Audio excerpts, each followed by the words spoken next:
जामुन का सीज़न है। मार्केट में रसीले और मीठे जामुन अवेलेबल हैं। आज हम आपके लिए जामुन शॉट बनाएंगे। उसके लिए हमने ये 250 ग्राम जामुन लिए हैं। जामुन एकदम पके होने चाहिए और मोटे मोटे जामुन होने चाहिए ताकि उनका पल्प निकल सके। तो सबसे पहले हम इन्हें इसका पल्प अलग करेंगे और गुठली अलग करेंगे। ऐसे चाकू से इसका पल्प अलग कर लेंगे।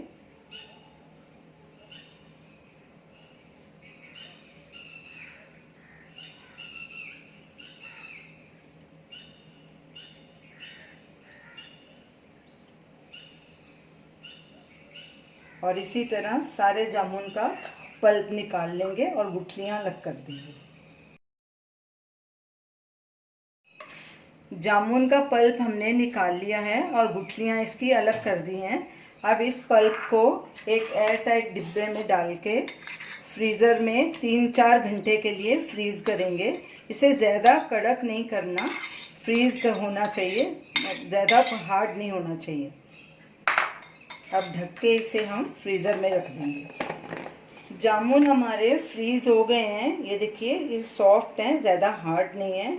4 से 5 घंटे हमने इन्हें फ्रीज़र में रखा था। अब इन्हें ब्लेंडर जार में डालेंगे। थोड़ा इसे हिला लेते हैं ताकि ये अलग अलग हो जाए। ये देखिए, कड़क नहीं है ज़्यादा।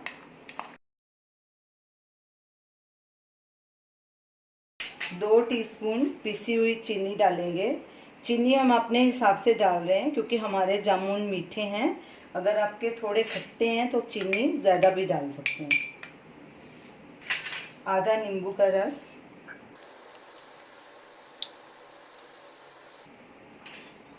3 से 4 आइस क्यूब्स, क्योंकि ये शॉट्स बिल्कुल चिल्ड अच्छा लगता है।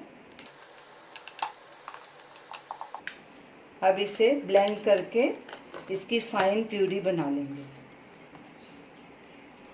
हमने जामुन को 1-2 बार ब्लेंड कर लिया। इसमें अभी थोड़ा सा पानी ऐड करेंगे, तकरीबन 1/4 कप।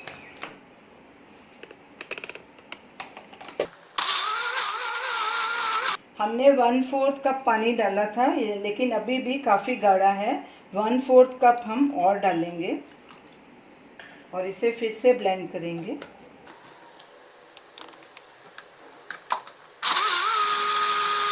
हमारा जामुन शॉट्स रेडी है। अब इसे हम एक जग में ट्रांसफ़र कर देंगे। ये देखिए, इतना थिक होना चाहिए। जामुन शॉट्स को गिलास में डालने से पहले हम नींबू और चाट मसाले से गिलास को गार्निश करेंगे। ऐसे एक ग्लास लेंगे, ये हमने नींबू का रस लिया है, उसमें ऐसे डुबो देंगे। ऐसे इसको थोड़ा ऐसे झाड़ लेंगे, फिर चाट मसाले में रखेंगे इसे।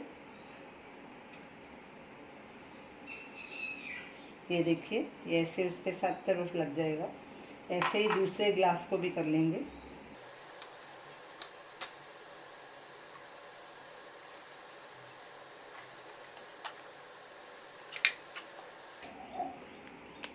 अब इसमें जामुन शॉट्स डालेंगे। अब इसे सर्व करेंगे। इसे आप ज़रूर ट्राई कीजिए, आप भी पीजिए और अपने मेहमानों को भी पिलाइए, उनको भी बहुत पसंद आएगा। और हमें अपना फीडबैक दीजिए और हमें बताइए कि आपको ये हमारी रेसिपी कैसी लगी। हमारे वीडियो को लाइक कीजिए, शेयर कीजिए, हमारे चैनल को सब्सक्राइब कीजिए। Thanks for watching.